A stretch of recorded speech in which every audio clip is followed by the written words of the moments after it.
Hello, it's Rayan from Xteam here. Today we're making a new series. In this series, I am going to make a review for each episode of The Witcher Season 2. Before watching this video, I recommend watching the series first, then come and watch my reviews because there will be major spoilers ahead. Let's begin.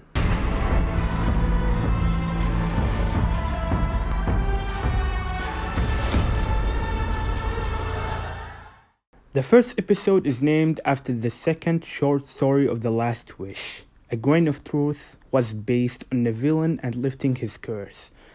In this episode, we saw a merchant and a female companion visiting a village near the villain's house. They died from a Broxa, as it seems. The Broxa was Verena, the last girlfriend of the villain. Until now, everything is the same as the book. Geralt was heading to Kaer Morhen.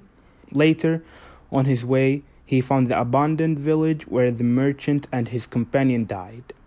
But he did not investigate, unlike the books. The investigation will come on later. The plot of the story thickens. Dumbfoundedly, Ciri was Geralt's companion, which has never happened in the book.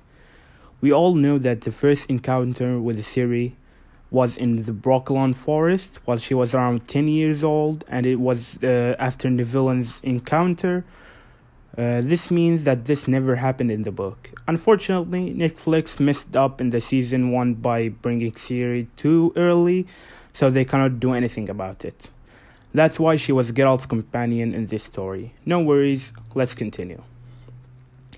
We saw the aftermath of the Battle of Sodden. Mages and sorceresses are wounded. However, Yennefer of Vengerberg is lost and cannot be found. She got caught by Fringilla Vigo. Fringilla was willing to take Yennefer to the Emperor of Nilfgaard. We switched to Ciri and Geralt. We first saw Geralt and Ciri sitting by the fire and chatted about nightmares and destiny. Ciri wanted to return home to Cintra, but Geralt said that it's not a safe place anymore. Then she pronounces Skellige badly. What about Skellig?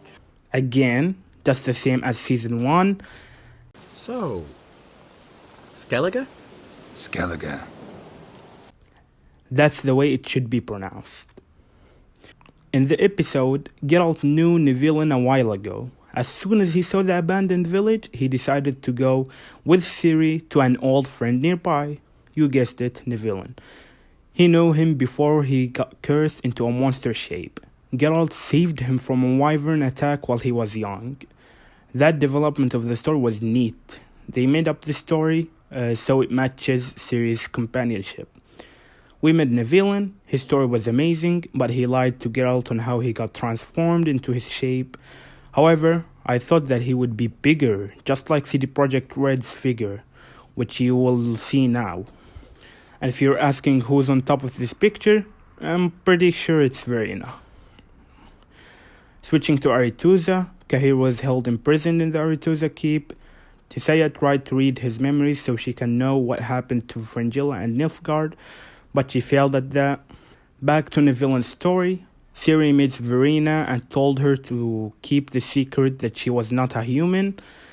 Later, Geralt finds out that there is a Broxa in the house and went to save Ciri. He told her to go by Roach, then checked on Nivellen's room.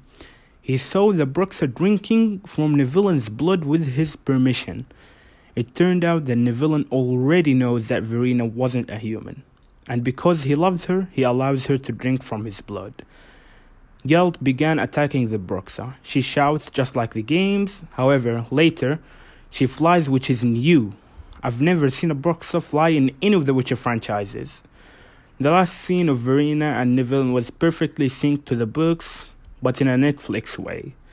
Verena said "I love you" to Nivellen before attempting to cut his throat. Nevertheless, Geralt beheaded her first. After that, the curse is lifted from Nivellen and he transformed back to his human form. After losing his love, he told Geralt the truth about his curse, in which that he raped a priestess. The trial continues as Ciri and Geralt were going to Kaer Morhen.